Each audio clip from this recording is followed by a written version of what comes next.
Hello everybody. I'm going to go through some notes here on transformations for high school geometry here.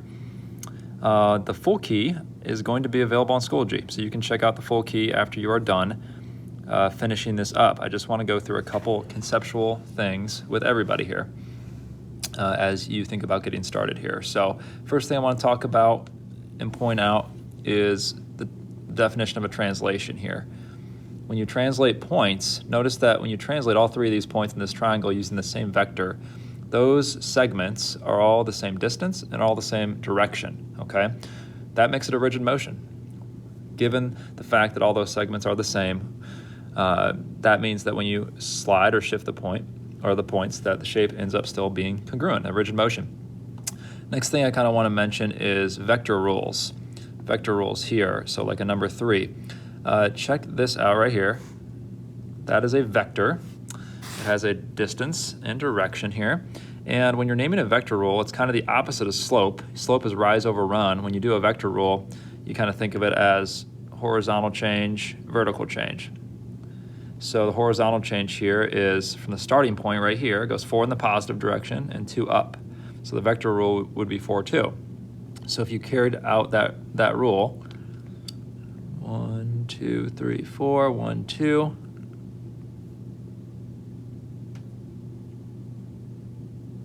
You're right there for A prime. For B, 1, 2, 3, 4, 1, 2. There's B prime. 1, 2, 3, 4, 1, 2. There's C prime. And when you connect those dots, sure enough, the shape is congruent to the original. It just changed locations. And look at these segments here. If I connect A and A prime, B and B prime, C and C prime, they're all congruent and parallel. Okay. Next example is on the second page here. We have PQR, and we want to translate it using this vector rule, -4, -4, +1. So that means each point is going 4 to the left and 1 up. 1, 2, 3, 4, 1 up.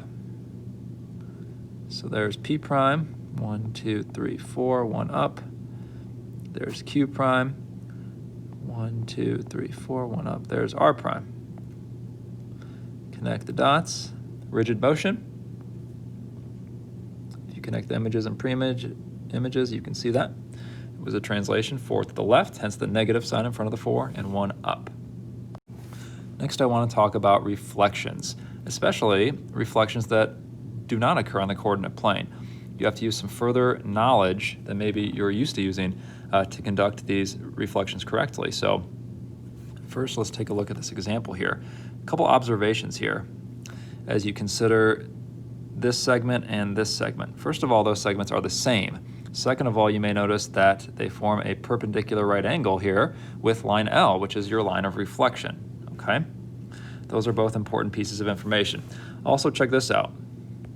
From A, you go up 1, 2, over 1, 2, and then from the line to A prime, you go up 1, 2, over 1, 2. So it's the same distance in the opposite direction. That's the concept when you are doing a reflection. Furthermore, check out the slope of this line of reflection. It's -1. You may remember from last year, if two lines are perpendicular, then their slopes are opposite reciprocals. That means that the slope of that green segment would need to be -1 to make it perpendicular, and it is. Or excuse me, +1, and it is. The slope of that green segment is +1. So that guarantees that those two segments are perpendicular. You're going to use that knowledge a little bit further in these examples. Let's look at number 5 here. First thing I'm going to do when I start this problem is I'm going to assess the slope of this line of reflection. We'll call it L. Here's one point on it. Here's another point. It looks like it's up 3 over 1. I'm going to say M is 3 over 1. So the M perpendicular will be the opposite reciprocal of 3 over 1, which is -1 over 3. That means that from A and B and C, when I draw those segments to connect A to A prime, B to B prime, and C to C prime, those segments have to have a slope of -1/3. Well, check out how useful that can be, that information, because I can go to A, and I can go down 1 over 1, 2, 3, and there you go, I hit the line of reflection, line L. So now I need to go the same distance in the opposite direction, so down 1 over 3 more, and here's A prime. There it is. Okay. So now I can do the same thing with B. From B, down 1 over 1, 2, 3, I hit the line. Down 1 over 1, 2, 3, I hit the line. There's B prime. Now with C, I have to go the opposite direction. So I'm going to go up 1 over 3. Now keep in mind that's still a negative 1/3 slope because I'm going to the left 3. Now I'm going to repeat that pattern, up 1 over 1, 2, 3. There's C prime. Connect my points. And there is triangle ABC reflected over line L. Here on page 4, there's a question about identifying a line of reflection. You're just given a pre-image and an image, and you're asked to identify the line. So the way you want to do that is kind of look at your image and pre-image points and consider the midpoint of those segments. You kind of want to find that point of that mirror image line here is what you're looking for. So if you kind of slice down the middle, let's see here, the midpoint between A and A prime's right there, C and C prime's right there. Once you have 2 dots or 2 points, looks like the slope is up 1 over 2, so I'm going to work back here a couple. So there would be my line of reflection. I'll call it line M, and it creates a mirror image between the image and the pre-image. For page 5, please check out the video on Schoology about rotating using a compass and a straight edge. The video shows an example of rotating 1 point using this method. However, keep in mind that in these examples, you will be rotating 3 points that form a figure when they are connected.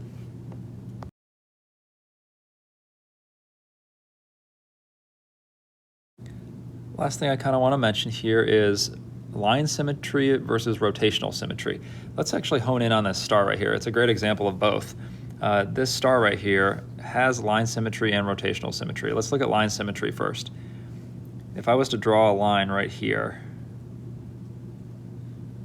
that would create a mirror image on both sides, wouldn't it? So that's one line of reflection. Here's another. There's another. That one's a little bit messy. Let me see if I can do a little bit better. There we go. There's the last one. This one has 4 different lines of reflection which create mirror images. Now, what about rotational symmetry?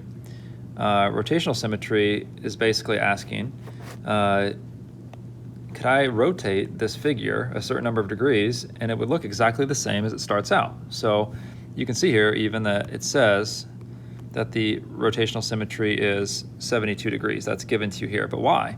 Well, there's 360 degrees in a full rotation, right?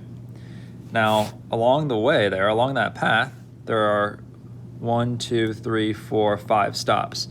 So think about dividing 360 by 5 stops that are equally spaced out, and you would get 72 degrees. So that means every time you rotate 72 degrees, the star looks exactly as it does right now. So it would have rotational symmetry. Now you only list out the degrees of rotational symmetry between 0 and 360. So the first one you would write, you wouldn't have to write 0. You could just write 72 degrees, 144 degrees, so on and so forth, okay? But you don't have to go up to 360, just the one right before it, okay? This final page is just a few practice problems that I want you to try out and check out the key when you're done. All right, well, thank you for watching this short tutorial video. If you have any questions, please don't hesitate to reach out. Best of luck, and I'll talk to you soon.